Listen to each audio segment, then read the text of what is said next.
నిన్న మొన్న గత వారం 10 రోజులుగా హైదరాబాద్ మహానగరంలో అదేవిధంగా రాష్ట్రంలోని వివిధ పట్టణాల్లో సూర్యాపేట కావచ్చు, ఆదిలాబాద్ కావచ్చు, సంగారెడ్డి కావచ్చు, ఇంకా ఇతర కొన్ని పట్టణాల్లో కూడా చాలా చోట్ల ప్రభుత్వం యొక్క దుందుడుకు వైఖరి వల్ల చాలామంది పేదలు మరి మా పార్టీ నాయకత్వాన్ని కలిసి పెద్దలు కేసీఆర్ గారిని తలుచుకుంటూ ఒకటే మాట చెప్తా ఉన్నారు. ఎన్నో ఆశలతో సాధించుకున్న తెలంగాణ రాష్ట్రంలో ఈ రకమైన అన్యాయం మళ్ళొక్కసారి కాంగ్రెస్ పార్టీ చేస్తుంది అని మేము ఊహించలేదు. ఏ ఇందిరమ్మ చెప్పింది, ఏ సోనియమ్మ చెప్పింది, పేదవాళ్ళ ఇండ్లు కూల్చి పేదవాళ్ళ కొంపలు కూల్చి పెద్దలకు లాభం చేయమని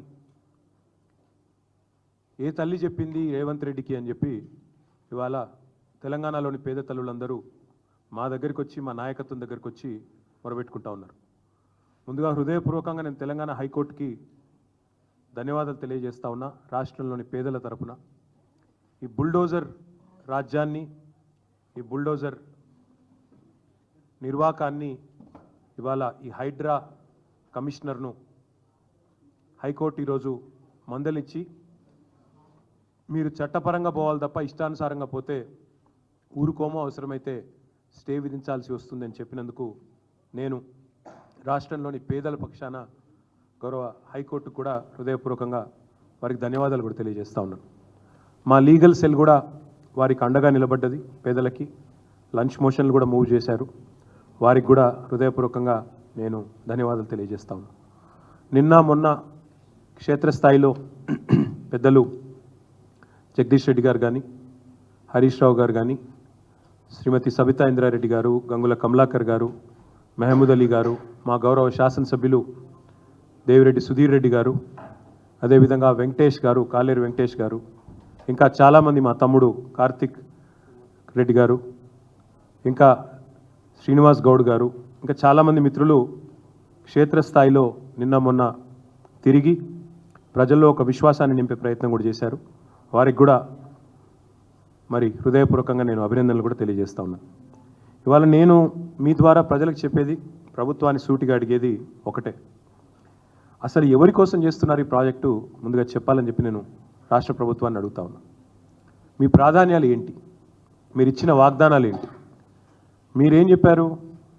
100 రోజుల్లో 6 గ్యారంటీలు అమలు చేస్తాం అని చెప్పి ఫుల్ పేజ్ యాడ్స్ 100 రోజులు అని చెప్పి వచ్చిన అధికారంలోకి వచ్చిన 100 రోజుల్లోనే 2000 పెన్షన్ 4000 అవుతుందని, అధికారంలోకి వచ్చిన 100 రోజుల్లోనే మహిళలందరికీ నెలకు 2500 చొప్పున ఇస్తామని, అధికారంలోకి వచ్చిన 100 రోజుల లోపలనే మరి తులం బంగారం ఇచ్చి కళ్యాణ లక్ష్మికి అప్పటికే ఇస్తున్న ₹1,00,000 అదనంగా ఇస్తామని, అదే మాదిరిగా మొదటి రోజే 2 లక్షల రుణమాఫీ చేస్తామని, 100 రోజుల్లోనే రైతు బంధును 10,000 నుంచి 15,000 చేస్తామని చెప్పి అధికారంలోకి వచ్చారు. వచ్చి ఇప్పటికి 300 రోజులు దాటింది. ఈ రోజుతో 300 రోజులు దాటింది.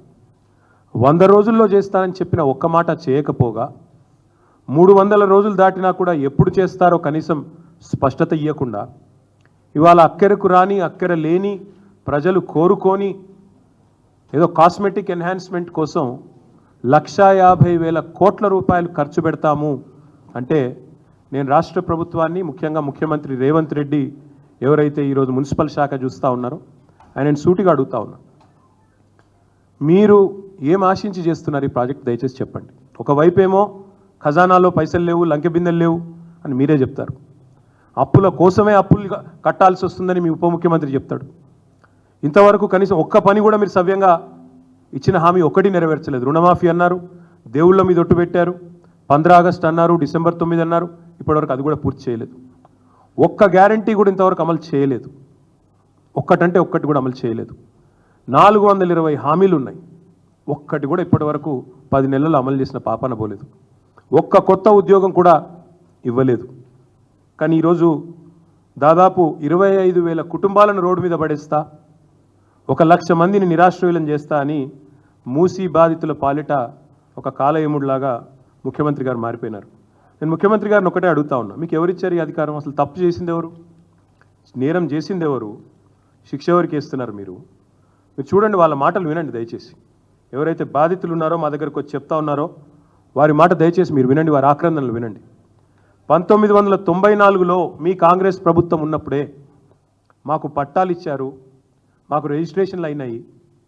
అప్పటి నుంచి ఇప్పటి వరకు అక్కడే ఉంటున్నాం. 35 ఏళ్ళ నుంచి ఉంటున్నాం, 40 ఏళ్ళ నుంచి ఉంటున్నాం, 50 ఏళ్ళ నుంచి ఉన్న వాళ్ళు ఉన్నాం. కాంగ్రెస్ ప్రభుత్వంలోనే మాకు పట్టాలు వచ్చినాయి, కాంగ్రెస్ ప్రభుత్వంలోనే మా రిజిస్ట్రేషన్లు అయినాయి, కాంగ్రెస్ ప్రభుత్వంలోనే మేము ఇల్లు కట్టుకున్నాం అని చెప్పి వాళ్ళు చెప్తా ఉన్నారు. ఈరోజు వాళ్ళు అడుగుతూ ఉన్నారు, మరి ఆనాడు రిజిస్ట్రేషన్ చేయించుకున్నప్పుడు కానీ, బిల్డింగ్ పర్మిషన్లు ఇచ్చినప్పుడు కానీ, ఆనాడు ప్రాపర్టీ ట్యాక్స్ కట్టించుకున్నప్పుడు కానీ, మాకు కరెంటు కనెక్షన్ ఇచ్చినప్పుడు కానీ, మంచినీళ్ళ బిల్లు కట్టుకున్నప్పుడు కానీ ఆ రోజు లేని అభ్యంతరాలు ఈ రోజు ఎందుకు వస్తున్నాయని వాళ్ళు అడుగుతున్న సూటి ప్రశ్నకు ప్రభుత్వం దగ్గర సమాధానం ఉందా అని నేను అడుగుతాను. రెండవది, ముఖ్యమంత్రి గారు ఒక మాట అర్థం చేసుకోవాలి. అసలు ఒక పేద మధ్యతరగతి కుటుంబానికి ఇల్లు అనేది జీవితకాలం వాళ్ళు చేసిన కష్టానికి ప్రతిరూపం. ఇల్లు అనేది ఒక ఇమోషన్. ఇల్లు అనేది ఆ కుటుంబం మొత్తం కలలుగానే ఒక సౌధం. అదేదో కేవలం ఒక 4 ఇటుకలు లేదా 2 రాళ్ళు పెట్టి కట్టిన ఒక కట్టడం కాదు. ఇల్లు అనేది ఒక జ్ఞాపకాల పొదరిల్లు. అలాంటి ఇల్లును మీరు నిర్దాక్షిణ్యంగా కూల్చేస్తామంటే ఆ బాధ మీకు తెలియకపోవచ్చు రేవంత్ రెడ్డి గారు, మాకు తెలుసు. మా కుటుంబం స్వయంగా కేసీఆర్ గారి కుటుంబం ఒకసారి కాదు 2 సార్లు డిస్ప్లేస్ అయ్యాం మేము. మా నాయనమ్మ ఊరు పోసాన్పల్లె అని అప్పర్ మానేరు డ్యాంలో 1940లో మునిగిపోతే అక్కడి నుంచి తట్టాబుట్టా తీసుకొని మేమంతా చింతమడకకు వచ్చింది మా కుటుంబం. మా అమ్మమ్మ ఊరు, మా అమ్మగారి అమ్మ ఊరు మొన్న మిడ్మానేరులో మా ప్రభుత్వం వచ్చిన తర్వాతనే 2014 తర్వాత మా అమ్మమ్మ గారి ఊరు కూడా మునిగిపోయింది. మా జ్ఞాపకాలు, ఆ ఇల్లు అన్నీ అక్కడే పోయినాయి. సో ఒకసారి కాదు 2 సార్లు డిస్ప్లేస్ అయిన ఫ్యామిలీ మాది. మాకు తెలుసు ఆ బాధ ఎట్లుంటుందో తెలుసు. ఒకసారి నిర్వాసితులుగా మారితే ఆ ఊరితో అల్లుకున్న జ్ఞాపకాలు కానీ, ఆ ఇంటితో అల్లుకున్న కొన్ని ఆశలు, ఆకాంక్షలు కానీ ఎట్లుంటాయో మాకు తెలుసు. మీకు తెలియకపోవచ్చు రేవంత్ రెడ్డి గారికి. ఎందుకంటే మీలాగా అయాచితంగా లకీల్రాలో వచ్చినట్టు ధన్మనే ఊడిపడలేదు ప్రజలు. పాపం కష్టపడి, ఇదే మీ కాంగ్రెస్ ప్రభుత్వమే, ఇలా మీరు ముఖ్యమంత్రి కావచ్చు కానీ గతంలో మీ కాంగ్రెస్ ముఖ్యమంత్రులు ఉన్నప్పుడే అన్ని అనుమతులు తీసుకొని కట్టుకున్న ఇండ్లు ఇవి. 20, 30, 40 ఏళ్ళ కష్టంతో, రెక్కల కష్టంతో కట్టుకున్న ఇండ్లు. పట్టాలు ఉన్నాయి, రిజిస్ట్రేషన్లు ఉన్నాయి, ఇంటి నెంబర్లు ఉన్నాయి, కరెంటు బిల్లులు ఉన్నాయి, నల్లా బిల్లులు ఉన్నాయి. అన్ని అంటే చట్టరీత్యా అన్ని రకాలుగా న్యాయమైన పూర్తి స్థాయిలో ప్రభుత్వం గుర్తించిన ఇండ్లు. కానీ దాని మీద ప్రచారం ఎట్లా చేస్తున్నారండి? ఇవాళ నేను చూస్తూ ఉంటే సోషల్ మీడియాలో కాంగ్రెస్ వాళ్ళు ఆ కనుగోలు గారు ఏదో కొత్త టీం పెట్టిండట, 500 మందిని పెట్టి ప్రచారం ఎట్లాంటి, వీళ్ళంతా ఆక్రమణదారులు, వీళ్ళందరూ కూడా FTLలో కట్టిండ్రు, బఫర్ జోన్లో కట్టిండ్రు. అంటే మరి ఇన్ని రోజులు గుడ్డి గుర్రాల పనులు తోమినరా మీ ప్రభుత్వాలు? గతంలో కాంగ్రెస్ ప్రభుత్వాలు 50 ఏళ్ళ మీ నిర్వాహకమే కదా ఇవాళ వాళ్ళందరూ ఇంత అవస్థలు పడ్డానికి కారణం. 50 ఏళ్లలో ఎన్నడన్నా పట్టించుకున్నారు? ఇగో ఇది 2016లో మా ప్రభుత్వం వచ్చిన తర్వాత ఫస్ట్ టైం హైదరాబాద్లో చెరువులు, వాటి యొక్క FTLలు, వాటి బఫర్ జోన్లు డ్రా చేస్తూ ఫస్ట్ టైం ఒక జీవో ఇచ్చిన ప్రభుత్వం మా ప్రభుత్వం 2016లో. అంటే అదివరకు 1956 నుంచి 2016 వరకు, అంటే సరిగ్గా 60 ఏళ్ళు ఒక్కరంటే ఒక్క ప్రభుత్వం కాంగ్రెస్ ఉన్నా, మిగతా ప్రభుత్వాలు ఉన్నా కనీసం వాటి బౌండరీస్ కూడా డ్రా చేసే ప్రయత్నం చేయలేదు. ఎట్లా వస్తే అట్లా పట్టాలు ఇచ్చారు, రిజిస్ట్రేషన్లు చేశారు, FTL చూడలేదు, బఫర్ చూడలేదు, ఏది చూడలేదు, కట్టిపారేసిండ్రు, ఇచ్చి పారేసిండ్రు. ఈరోజు ఇప్పుడు 2024వ సంవత్సరంలో వచ్చి మీరు ఆక్రమణదారులు, మీరు తప్పు చేసిండ్రు. నేను అడుగుతా ఉన్నా, మీకు దమ్ముంటే చేత అయితే మొదలు ఎవరైతే పర్మిషన్ ఇచ్చిండ్రో వాళ్ళ మీద చర్య తీసుకోవాలి. హైకోర్టు కూడా అదే చెప్పింది కదా. ఎవరైతే పర్మిషన్ ఇచ్చిండ్రో ఆనాడు, ఎవరైతే అధికారులు, ఎవరైతే ఆనాడున్న ప్రభుత్వాలు, ఎవరెవరైతే ఈ ఆక్రమణలను, మీరు ఈరోజు ఆక్రమణలు అంటున్నారు కదా, వాటిని ప్రోత్సహించిన వాళ్ళు ఉన్నారో మీ ప్రభుత్వాలే గతంలో, వాళ్ళ మీద చర్య తీసుకో. ఎందుకు మరి మేము 2016లో వచ్చి ఈ జీవో ఇచ్చేదాకా ఎందుకు మీ ప్రభుత్వాలు ఎన్నడూ పట్టించుకోలేదని నేను అడుగుతా ఉన్నా. ఇవన్నింటికి మించి లక్షలాది మంది జీవితాలు అంధకారం చేస్తా అంటే ఒక మాట అడుగుతా ఉన్న ముఖ్యమంత్రి, నేను మీ ప్రాధాన్యం ఏంది? అసలు ప్రజలకు ఇచ్చిన మాట నిలబెట్టుకుంటావా? ప్రజలకు ఇచ్చిన మాట ఏంటిది? మీరు రైతులకు రైతు భరోసా అన్నారు, రైతు కూలీలకు నెలకు 1000 రూపాయలు ఇస్తా అన్నారు, ఆటో డ్రైవర్లను బాగా చూసుకుంటాం నెలకు 1000 రూపాయలు ఇస్తా అన్నావు, మహిళా సోదరిమణులను కోటీశ్వరులను చేస్తా అన్నావు, నెలకు 2500 అన్నావు. అది ఏది చేయకపోగా దానికి దేనికి పైసలు లేవట. దానికి మాత్రం పైసలు లేవు, చేతులు రావు, మనసు రాదు. కానీ 1,50,000 కోట్లు ఒక మూసీ ప్రాజెక్టు. నేను ఒకటి అడుగుతా ఉన్నా, మూసీ ప్రాజెక్టు విషయంలో ముఖ్యమంత్రి గారు చెప్పాలా. మేము కూడా మొత్తం దేశంలో ఉండే అన్ని వివరాలు తెప్పించినాం. ఇగో ఇది నమామి గంగే యొక్క ఇగో డిపిఆర్ ప్రాజెక్టు వివరాలు మొత్తం, అసలు దాని మొత్తం ప్రాజెక్ట్ యొక్క పూర్వాపరాలు ఏంది, దాని కథ అనేది నేను కూడా అవుట్ ఆఫ్ క్యూరియాసిటీ తెప్పించిన. ఏంది అసలు నమామి గంగే ఏంది? 2400 కిలోమీటర్ల గంగా నది ప్రక్షాళన కోసం కేంద్ర ప్రభుత్వం స్టార్ట్ చేసింది ఈ కార్యక్రమం నమామి గంగే.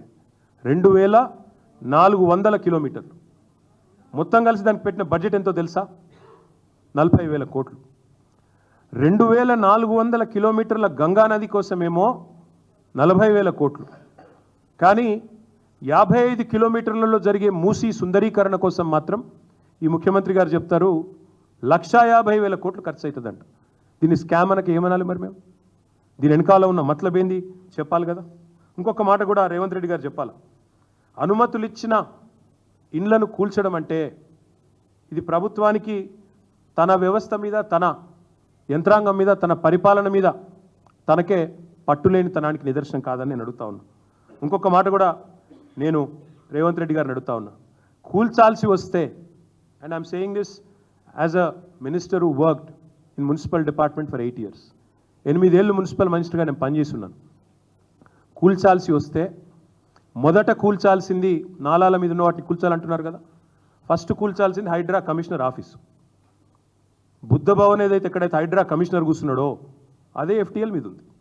అసలు FTL అంటారు సార్, నాలా మీద ఉంది. హుసేన్ సాగర్ పక్కనే ఉండే నాలా మీద బుద్ధ భవన్, దానిలోనే ఎలక్షన్ కమిషనర్ ఉంటాడు, యువతల దిక్కు వస్తే హైడ్రా కమిషనర్ ఉంటాడు, అందులోనే విమెన్స్ కమిషన్ ఉంది. ఫస్ట్ ఆ బిల్డింగ్ కొట్టాలి మీరు నిజంగానే కూల్చాల్సి వస్తే. రెండోది ఏం కొట్టాలి తెలుసా మీరు? ఏ GHMC అయితే పర్మిషన్లు ఇస్తుందో ఆ GHMC బిల్డింగ్ను రెండోది కొట్టాలి. ఎందుకంటే GHMC బిల్డింగ్ కూడా నాలా మీదే ఉంది.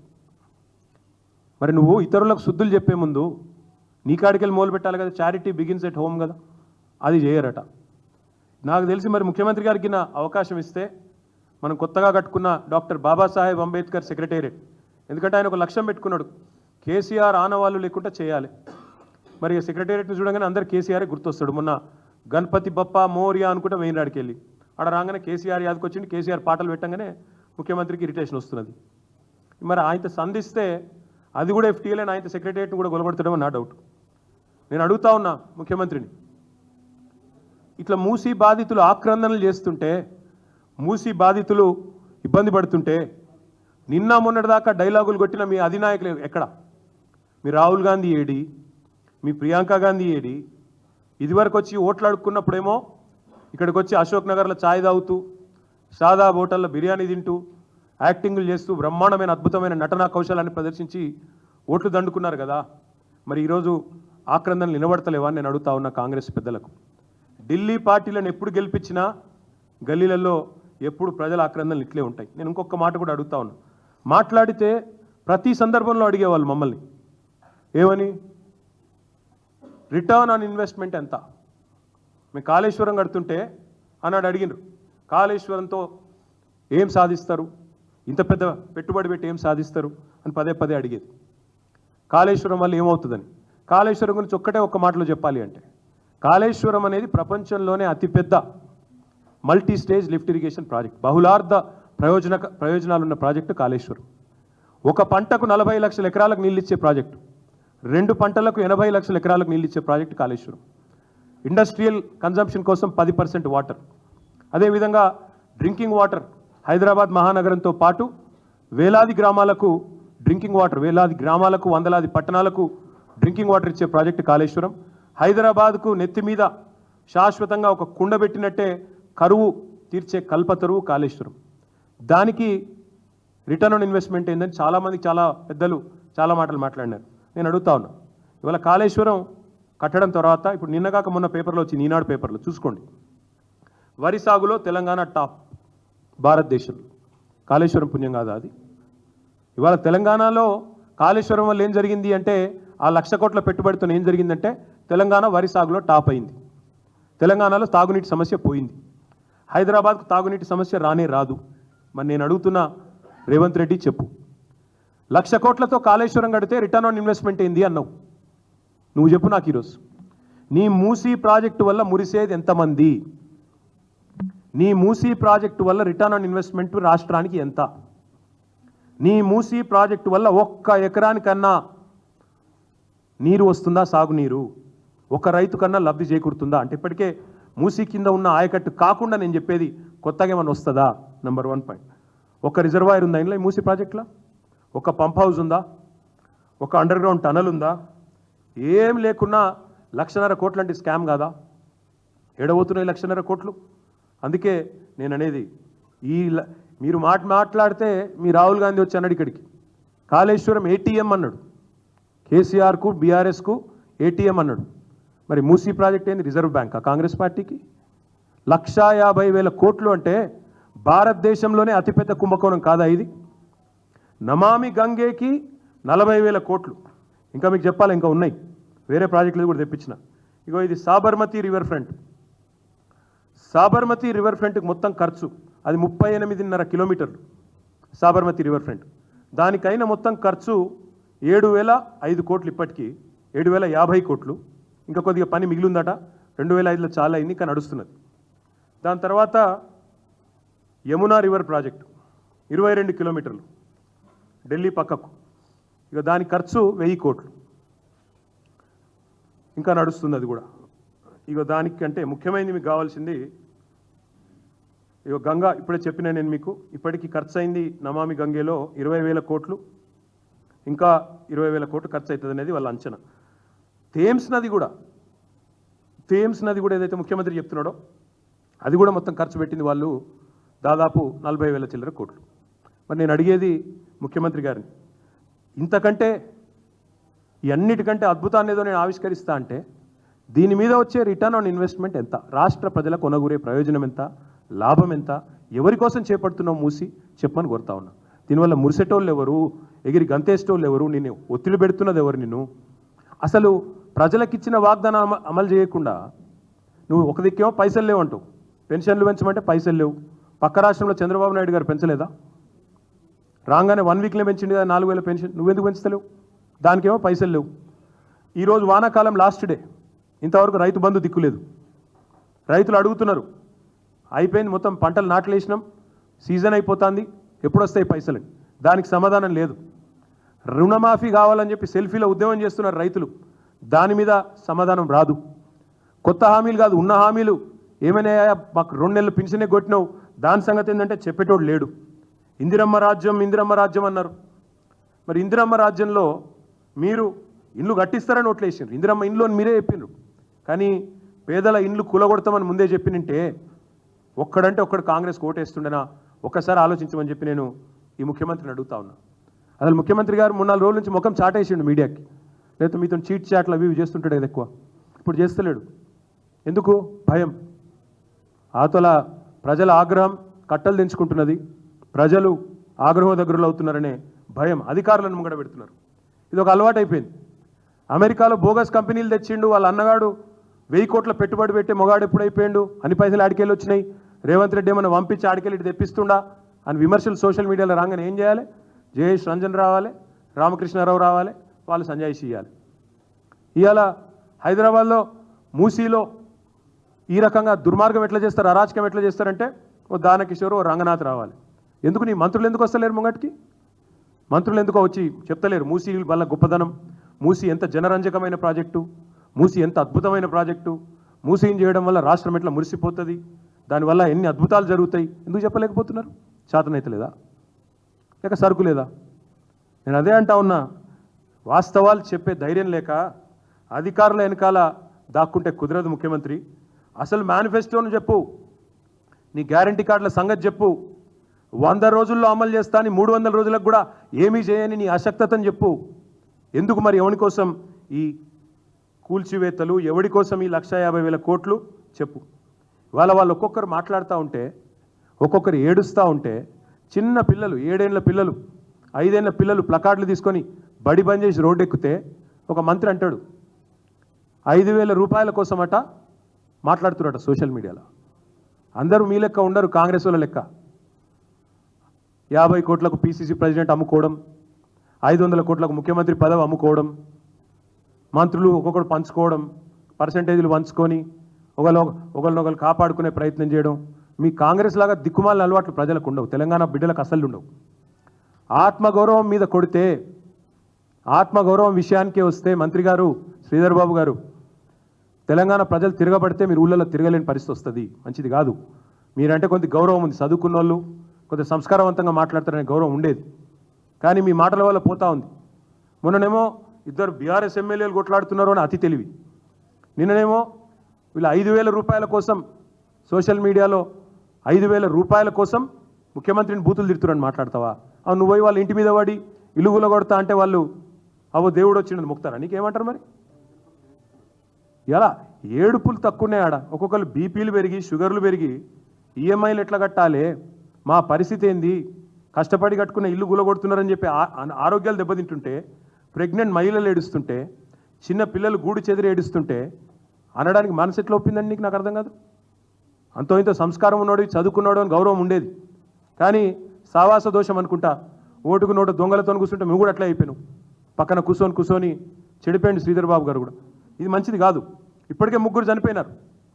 బుచ్చమ్మ గారు కూకట్పల్లిలో చనిపోయింది, వాస్తవం కాదా? మా నాయకులు హరీష్ రావు గారు, సబితక్క, తలసాని గారు గాంధీ హాస్పిటల్కి పోతే అడ్డుకున్నది వాస్తవం కాదా? కృష్ణారావు గారు మా కూకట్పల్లి ఎమ్మెల్యే. ఈ చిన్నపిల్లల ఆవేదన రోజు కనబడతలేదా నీకు? హైకోర్టుకు అర్థమైంది కానీ నీకు అర్థమవుతలేదా? అందుకే నేను అడిగేది, ఇక ఆయన గురించి తిట్టుతున్న తిట్లు అవి చూస్తే మాకే మంచిగా అనిపిస్తలేదు, గట్ల తిడుతున్నారు. ఆ తిట్లు అయితే మామూలు తిట్లు లేవు అవి. నేను ఎప్పుడు చూడలేదు, అట్లాంటి తిట్లు చూడలేదు, అట్లాంటి తిట్లు వినలేదు. భయమవుతుంది ఆ తిట్లు చూస్తుంటే కూడా. అట్లాంటి తిట్లు పొరపాటున కాంగ్రెస్ వాళ్ళు అడిదికి ఓకూరండి, ముందే చెప్తున్నా. పోతే మాత్రం అక్కడ ఏం జరుగుతుందో మా బాధ్యతనైతే కాదు, ఎందుకంటే ప్రజలు విపరీతమైన కోపం మీద ఉన్నారు. మీరు పొరపాటున కూడా అడిదికి ఓకుండ్రి, పోతే మాత్రం ఏం జరిగినా మా బాధ్యత అయితే కాదు. కానీ ఒకటి మాత్రం పక్కా, ఇవాళ వేలాది మంది కుటుంబాలను రోడ్డు మీద పాడేసి, లక్షలాది మంది నిరాశ్రయులను చేసి, పేద మధ్యతరగతి ప్రజలు అన్ని అనుమతులు తీసుకొని కట్టుకున్న బిల్డింగ్లను ఇష్టం వచ్చినట్టు కూలగొడతా అంటే మాత్రం బీఆర్ఎస్ పార్టీ మాత్రం చూసుకుంటా ఊరుకోదు. ఖచ్చితంగా వారికి అండగా నిలబడతాం. నిన్న మా నాయకులు మాటిచ్చి వచ్చారు. మా ఎమ్మెల్యే సుధీర్ రెడ్డి కూడా ఇవాళ పొద్దున్న చెప్పారు, నేను చూసిన, చైతన్యపూర్ పోయి చెప్పిండు, బుల్డోజర్ అంటూ వస్తే దానికి అడ్డంగా నేనే నిలబడతా అని చెప్పిండు. తప్పకుండా మేము అందరం కూడా చెప్తా ఉన్నాం, బుల్డోజర్లు వస్తే వాటికి అండగా, తప్పకుండా వాటికి ఎదురుగా, వాటికి అడ్డుగా బీఆర్ఎస్ పార్టీ నాయకులు అందరం నాతో సహా మేము వచ్చి నిల్చుంటాం, అడ్డుకుంటాం అనే మాట కూడా నేను తప్పకుండా చెప్తా ఉన్నా. ఎందుకంటే ఇది మంచిది కాదు. మీరు చేయాలనుకుంటే ఓ పద్ధతి ఉంటుంది. ఈ ప్రాజెక్ట్ చేయాలనుకుంటే ముందు అన్ని నెరవేర్చండి, ప్రజలకు ఇచ్చిన హామీలు నెరవేర్చండి. 6 గ్యారంటీలు అమలు చేయండి. రైతు రుణమాఫీ పూర్తి చేయి. 6 గ్యారంటీలు అమలు చేసి అందరి ఖాతాల్లో పైసలేయి. ఆ తర్వాత 1,50,000 కోట్లు నీ అయ్యే జాగిరా, ఇష్టం వచ్చినట్టు ఖర్చు పెడతాననికే, ప్రజల సొమ్ము అది. నువ్వు ఉంటావు పోతావు రేపు. 1,50,000 కోట్లు నీ విలాసాలకు, నీ కాస్మెటిక్ హంగులకు. ఆడ పేద ప్రజలు చేస్తుంటే, వాళ్ళ గూడు చెదిరి ఏడుస్తుంటే నువ్వు ఇష్టం వచ్చినట్టు నేను నా ఇష్టం వచ్చిన ప్రాజెక్టులు చేస్తా. ఎవడి కోసం చేస్తావు? ఎట్లా చేస్తావు? ఇచ్చిన హామీలు నెరవేర్చకుండా. అందుకే ప్రజా కోర్టులోనూ ఎండగడతాం వీళ్ళను, సుప్రీంకోర్టు దాకా కూడా పోతాం అవసరమైతే. హైకోర్టు ఇవాళ చాలా స్పష్టంగా చెప్పింది. అందుకే మేము అనేదల్లా ఒకటే, కాంగ్రెస్ నాయకులకు కూడా నేను విజ్ఞప్తి చేస్తూ ఉన్నా. కొంతమంది మాట్లాడుతూ ఉన్నారు ఇది మంచిది కాదు అని, కొంతమంది లోపల ఉడుకుపోతూ ఉన్నారు. వాళ్ళకు కూడా విజ్ఞప్తి చేస్తూ ఉన్నా, ఈ పేదవాళ్ళ కన్నీళ్ళ దాటికి మీరు తప్పకుండా ఇబ్బంది పడతారు. కాంగ్రెస్ నాయకులారా చెప్పండి మీ ముఖ్యమంత్రికి, పేదవాళ్ళతో పెట్టుకోవడం మంచిది కాదు. తప్పకుండా ఇవాళ తెలంగాణ ఉద్యమంలో ఈరోజు నిజంగా కరెక్ట్గా సాగరహారం జరిగి 12వ సంవత్సరం, ఈరోజు 12వ వార్షికోత్సవం సాగరహారం. మళ్ళీ మాకు అనుమానం వస్తుంది, మళ్ళీ అట్లాంటి ఉద్యమాలకి నిర్మించాల్సిన పరిస్థితి వస్తుందేమో అని. ఎందుకంటే ఒక్క దగ్గర కాదు చేస్తున్నది దాష్టికాలు. నిన్న చూసినాం సంగారెడ్డిలో డెమోలిషన్ చేస్తే ఆ రాయి వచ్చి, వీడియో వచ్చింది బయటికి, మీరు చూసింటారు.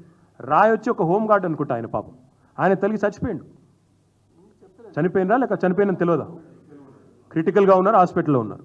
అంటే ఈ రకంగా అసలు ప్లానింగ్ లేదు, పద్ధతి లేదు, పాడు లేదు, కూలగొట్టాలన్న ఒక పిచ్చి తప్ప దానివల్ల ఏమొస్తుందో కూడా అర్థం లేదు. ఇంకొక మాట నేను అడుగుతా ఉన్నా, నేను ఒక మున్సిపల్ మినిస్టర్గా పనిచేస్తున్నాను కాబట్టి అడుగుతా ఉన్నా. మూసీలో మేము గతంలో ఎవరిని డిస్టర్బ్ చేయకుండా మా పార్టీకి మేము ఇవన్నీ చేసినాం. బ్యూటిఫికేషన్, సుందరీకరణ అంటే పేదల కడుపు కొట్టకుండా కూడా చేయొచ్చు. మేము చేసి చూపెట్టినాం. నాగోల్ దగ్గర 5 కిలోమీటర్ల పరిధిలో మేము ఇవన్నీ కూడా మీకు ఇస్తాను, తీసుకోవచ్చు. ఒక్కటి కాదు మేము చేసింది, 15 బ్రిడ్జిలు మంజూరు చేశాం మూసీ మీద. 545 కోట్ల రూపాయలతో అలా కొన్ని నిర్మాణంలో ఉన్నాయి. అక్కడే ఈ రకంగా పేద ప్రజల కోసం మాకు ఆనాడు ఉన్న పరిమితుల్లో, కోవిడ్ తర్వాత ఉన్న ఇబ్బందుల్లో చేయగలిగిన పనులు చేస్తూ పోయినాం. మేమేం చేయకుండా ఉండలేదు, స్టార్ట్ చేశాం బ్యూటిఫికేషన్. కానీ పేదల కడుపు కొట్టలేదు. వాకింగ్ ట్రాక్లు ఏర్పాటు చేసినాం. ఇది మూసీ నాగోల్ దగ్గర. ఇవన్నీ గతంలోనే చేసి ఉన్నాం. ఇదేదో నేనేదో ప్రపంచంలో ఎవరు చేయింది చేస్తాను అన్నట్టు ముఖ్యమంత్రి గారు ఏదైతే పోజులు కొడుతున్నారో, నేను వారికి చెప్పేదల్లా ఒకటే, మీరు చేయాలనుకున్నది, మీరు ఏం చేయాలనుకుంటున్నారో చెప్పండి, స్పష్టంగా చెప్పండి. ఓపెన్ జిమ్లు పెట్టాము, అందులోనే పేపర్లు కూడా రాసినాయి. ఇది నాకు తెలిసి ఇండియన్ ఎక్స్ప్రెస్, తెలంగాణ టుడేను. ఇది ఆ రోజు జిమ్లు పెడితే, తర్వాత వాకింగ్ ట్రాక్స్ చేస్తే ఆ రోజు పేపర్స్ కూడా రిపోర్ట్ చేసినాయి. చేయలేదని కాదు, కానీ ఏ ఒక్క పేదవాడిని కూడా ఎఫెక్ట్ చేయకుండా మేము చేయాల్సిన పని చేసినాం. నేను ముఖ్యమంత్రి గారిని అడుగుతా ఉన్నా, మీరు ఒక్క మాట చెప్పండి, స్పష్టంగా చెప్పండి నాకు, అసలు మీరు చేస్తున్నది ఏంటి? మేము ఆల్రెడీ ఎస్టీపీలు మొత్తం మేము పూర్తి చేసినాం. 3866 కోట్ల ఎస్టీపీలు మేము పూర్తి చేసినాం. నిన్నగాక మొన్న నేను కూకట్పల్లిలో, ఫతేనగర్లో అక్కడ ఎస్టీపీని కూడా నేను సందర్శించినాను. చక్కగా నీళ్ళు కూడా, ట్రీట్మెంట్ కూడా చక్కగా జరుగుతుంది. ట్రీటెడ్ వాటర్ కూడా చూశాను నేను అనేది ఎస్టీపీలు మేమే పూర్తి చేసినాం. 15 బ్రిడ్జిలు మేమే మంజూరు చేసినాం 545 కోట్లతో. మనం దేనికి ఖర్చు పెడుతున్నావు 1,50,000 కోట్లు? నిజంగా ఈ ముఖ్యమంత్రి గారు మాట్లాడుతుంటే అర్థం కావట్లేదు. నిన్నగాక మొన్న ఆయన అంటాడు, అసలు కొంతమంది ఇళ్లకి వెళ్ళి వచ్చే మురికి నీరు చెరువులకు పోతుంటే దాన్ని నేను అడ్డుకోకపోతే నేను ముఖ్యమంత్రి ఎట్లయితా? నేను నా డ్యూటీ చేయకపోతే ఎట్లా? ఈరోజు ముఖ్యమంత్రి గారి ఇంట్లోంచి, జూబ్లీ హిల్స్లోంచి వచ్చే మురికి నీరు ఏడబోతుంది ఆయనకి ఎరికేనా? మరి ఈ మురికి నీరును మాత్రమే, మురికి నీరు పోతున్నది గ్రౌండ్లోకి కానీ లేదా పక్కన ఉండే కుంటలలోకి కానీ అంటే మరి ఎస్టీపీలు కట్టిందే అందుకు కదా. 100% ఎస్టీపీలు కట్టింది ఎందుకు? కట్టాం కదా ఆల్రెడీ. ముఖ్యమంత్రి గారికి కూడా తెలియదు పాపం, ఆయనకు అవగాహన లేదు, సబ్జెక్ట్ తెలియదు. ఈ డ్రైనేజ్ వ్యవస్థ అంతా ఎక్కడెక్కడైతే ఇండివిజువల్ హౌసెస్కి అయితే ఎస్టీపీలు ఉండవు కదా. గేటెడ్ కమ్యూనిటీస్కి ఉంటాయి, అపార్ట్మెంట్ కాంప్లెక్స్లకు ఉంటాయి, లేదా ప్రభుత్వం కట్టినంటే నాలాల మీద మనం కట్టిన కాడ ఉంటాయి. అంతేగాని ఇండివిజువల్ హౌసెస్కు, ఇండివిజువల్ డ్వెల్లింగ్స్కి అయితే ఉండవు. కానీ పాపం ఆయనకు తెలియదు. తెలియక ఆయన ఏందేందో మాట్లాడుతూ ఉన్నాడు. దానికి ఇదే ఆహా ఓహో ఈయన కొత్తగా గొప్ప విషయాలు చెప్తున్నాడని మీడియా దానికి మరి అనవసర ప్రచారం కూడా కల్పిస్తూ ఉంది. నా విజ్ఞప్తి మీతో కూడా, అట్లా ఎస్టీపీ లేదు కాబట్టి ఇల్లు కూడా కొడతా అంటే హైదరాబాద్లో నాకు తెలిసి ఒక ఇల్లు కూడా మిగిలేదు. నాకు చూపెడతారు. ఇప్పుడు ముఖ్యమంత్రి గారి ఇంట్లో ఎస్టీపీ ఉందా? చూపెడతావా? నిన్న మా హరీష్ రావు గారు ఒక ఆరోపణ చేసినారు, కొడంగల్లో ముఖ్యమంత్రి ఇల్లు కుంటలో ఉన్నది అని. మరి ఇల్లు కూడా కొడతావా? రెడ్డి కుంట, సర్వే నెంబర్ 1138. మీ బ్రదర్ తిరుపతి రెడ్డి ఎఫ్టీఎల్ ఉన్నాడు, కూలగొడతావా? మెమో ఉంది క్లియర్గా, ఏమని? 500 మీటర్ల లోపు ఉస్మాన్ సాగర్ కానీ హిమాయత్ సాగర్ కానీ 500 మీటర్ల లోపు నిర్మాణాలు ఉండొద్దు అని. ఇలా మీ మంత్రులు, మీ ఎమ్మెల్యేలు ఉన్నారు అందులో, కూలగొడతావా? మరి వాళ్ళకేమో నోటీసులు ఇస్తారు పెద్దవాళ్లకు, వాళ్ళనేమో కాపాడుతావు కంటికి రెప్పలాగా, పేదవాళ్ళని మాత్రం ఇష్టం వచ్చినట్టు కొడతామంటే ఎట్లా ఊరుకుంటారు అనుకుంటున్నావు? నీకు నిజంగానే నిజాయితీ ఉంటే ముఖ్యమంత్రి గారు, మీ అన్నగారి ఇల్లు ఫస్ట్ కూలగొట్టు, అక్కడ ఎఫ్టీఎల్లో ఉన్నవాళ్ళు, బఫర్లో ఉన్నవాళ్ళు ఇల్లు అన్నీ కూలగొట్టు, నీ ఇల్లు కొడంగల్లో కూలగొట్టు. అదేవిధంగా తర్వాత మీ ఎమ్మెల్యేలు, మీ మంత్రులు ఎవరైతున్నారో పెద్ద పెద్ద నాయకులు 500 మీటర్ల లోపు ఈ జంట జలాశయాలకు నిర్మాణాలు ఉండవద్దని రూల్ ఏదైతే ఉందో మీరు ఇచ్చింది, అది మేమీ లేదు కూడా. 2010లో అనుకుంటా కాంగ్రెస్ గవర్నమెంట్ ఇచ్చిన మెమో ఉంది, మీకు షేర్ చేస్తాను చూసుకోండి. 2010లో ఇచ్చారు. మరి దానికి అనుగుణంగానైతే 500 మీటర్ల లోపల ఒక్క నిర్మాణం ఉండొద్దు. మీ ఎమ్మెల్యేలు, మీ మంత్రులే ఉన్నారు. మీ రెవెన్యూ మినిస్టర్ ఇల్లు ఉంది, వాళ్ళ తమ్ముడిది ఉంది, మీ ఎమ్మెల్యే వివేక్ది ఉంది, మీ కేవీపీ రామచంద్రరావుది ఉంది, ఇంకా చాలామంది ఉన్నారు. ఇక మధు యాష్కి గౌడ్ గారిది ఉంది, ఒకరిగా చాలామంది ఉన్నారు. వాళ్ళందరి ఫస్ట్ కూలగొట్టు. పేదవాళ్ళ ఇండ్ల మీదకి వచ్చే ముందు వాళ్ళందరి కూలగొట్టి నీ చిత్తశుద్ధి రుజువు చేసుకొని అటెన్క నువ్వు పేదవాళ్ళ ఇండ్ల మీదకి రా. ఇంకొక మాట కూడా నేను చివరిగా అడిగేది, మేమేమో నిర్మాణం పనిచేసినాం, we did politics of construction, నువ్వేమో పాలిటిక్స్ ఆఫ్ డిస్ట్రక్షన్ చేస్తా ఉన్నావు. Politics of destruction and distraction, విధ్వంసం. మేమేమో వికాసం, ఈయననేమో విధ్వంసం. మేమేమో పని చేసుకుంటూ పోయినాం. అందరూ మా వాళ్ళే. ఈయన మాత్రం ఏంటి అసలు గ్యారంటీలు అమలు ఎక్కడ అడుగుతారేమో అని చెప్పి ప్రజల దృష్టి మలచడానికి ఇవాళ డిస్ట్రాక్షన్ టాక్టిక్స్ అన్నీ చేస్తూ ఉన్నారు. చాలా ఉన్నాయి చెప్పాలంటే, కానీ నేను చివరికి ముఖ్యమంత్రి గారిని ఒకటే ఒక మాట అడుగుతా ఉన్నా. నేను అసెంబ్లీలో అడిగితే కూడా సమాధానం రాలేదు, మళ్ళీ ఒకసారి అడుగుతా ఉన్నా. అసలు ఇప్పటివరకు మూసీ డిపిఆర్ఏ లేదండి. ఇప్పటి వరకు మూసీ డిపిఆర్ఏ తయారు కాలే. డీటెయిల్డ్ ప్రాజెక్ట్ రిపోర్టే దిక్కులేదు. అధికారికి ఒక్కరికి ఏం తెలియదు. నేను అడిగిన అసెంబ్లీలో ఉప ముఖ్యమంత్రి గారు ఏదో డైలాగ్ కొట్టిండు, బట్టి విక్రమార్క గారు. మేము కేంద్ర ప్రభుత్వాన్ని అడిగినాం మూసీ బ్యూటిఫికేషన్ కోసం, సహకరించలేదు, రూపాయి ఇయ్యలేదు అన్నాడు అని చెప్పి ఏదో ఇట్లనే తీసి ఇచ్చినామన్నాడు. అదేంటిది నాకు పంపి నేను చూస్తా డిపిఆర్ అన్న. మళ్ళీ తర్వాత వెంటనే నాలుక కరుచుకొని ఇంకా డిపిఆర్ తయారు కాలే అని చెప్పిండు. నేను అడుగుతున్న ముఖ్యమంత్రిని, డిపిఆర్ తయారు కాలే ఎందుకు కూలగొడుతున్నావు? ఇప్పుడు ఎందుకు మార్కింగ్లు ఇస్తున్నావు? రెడ్ లైన్లు ఎందుకు పెడుతున్నావు? నువ్వు రెడ్ లైన్ లేసుడు కాదు, నీకు మేమే డెడ్ లైన్ పెడతాం. ఎట్టి పరిస్థితుల్లో మూసి నిర్వాసితులను మీరు ముట్టుకుంటే తప్పకుండా మేము వాళ్ళ తరపున గట్టిగా కదం తొక్కుతాము. ప్రజాకోర్టే కాదు, చెప్తూ కదా సుప్రీంకోర్టు దాకా కూడా పోతాం, ఇడిచిపెట్టాం. 6 గ్యారంటీలు ముందు అమలు చేయి, అటెనక మూసిరా. మొదలు 6 గ్యారంటీలు అమలు చేసి, నువ్వు చెప్పినావు కదా మహిళలను కోటీశ్వరులను చేస్తా, 1,67,00,000 మంది ఆడబిడ్డల అకౌంట్లలో నెలకు 2,500 వేస్తా, ముసలోళ్ళందరికీ 4,000 ఇస్తా, కేసీఆర్ ఒక అవ్వకో తాతకో ఇస్తుండే నేను ఇద్దరికి ఇస్తా, ప్రభుత్వ ఉద్యోగుల అమ్మ అయ్య గుడిస్తా, ఇవన్నీ చెప్పినావు కదా, అవన్నీ నెరవేర్చు ముందు. నెరవేర్చిన తర్వాత 100 రోజుల్లో చేస్తానని చెప్పిన 300 రోజుల్లో కూడా చేయకుండా ఈ దృష్టి మరల్చే ప్రయత్నాలు ఏవైతే చేస్తున్నావో వాటిని మేము వదిలిపెట్టమని చెప్పి కూడా చెబుతూ, ఇంకా డిపిఆర్ లేదు,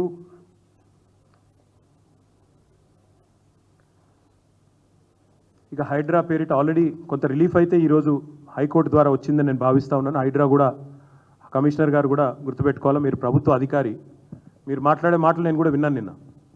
ఆయన చెప్తున్నాడు హైడ్రాను అడ్డుకుంటే హైదరాబాదే మునిగిపోతుందని మాట్లాడుతుండు. హైడ్రాను అడ్డుకుంటున్నట్టు హైదరాబాద్ మునిగిపోతుందట భవిష్యత్తులో. ఇక వీళ్ళు లేనప్పుడు హైదరాబాద్ లేనే లేదు, వీళ్ళు వచ్చినాకనే ఇప్పుడు హైదరాబాద్ అంతా చక్కదిద్దుతున్నాం, మొత్తం నాశనం అయిపోయింది అన్నట్టుగా బిల్డప్ ఇస్తున్నారు. అయ్యా మీరు విధ్వంసం చేయకపోతే చాలు, ఉన్న హైదరాబాద్ యాజ్ ఇట్ ఈజ్ ఉంచితే చాలు.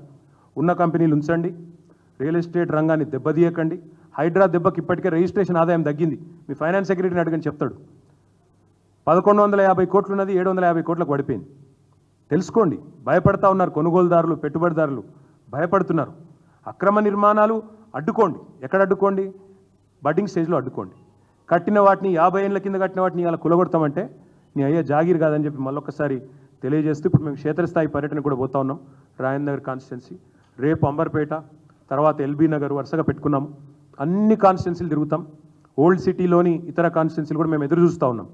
అక్కడ ఉండే లోకల్ పబ్లిక్ రిప్రజెంటేటివ్స్ రెస్పాండ్ అవుతారా కాదా, వాళ్ళు కూడా రెస్పాండ్ అయ్యి ప్రజల ఆవేదనకు అండగా నిలబడతారు అనుకుంటున్నాం. వాళ్ళు కనుక రాకపోతే ప్రధాన ప్రతిపక్షంగా ఓల్డ్ సిటీలోని అన్ని ఏరియాలు కూడా మేము తిరుగుతాం. తప్పకుండా మీ సహకారం కూడా ఉండాలని చెప్పి హృదయపూర్వకంగా కోరుతూ ధన్యవాదాలు.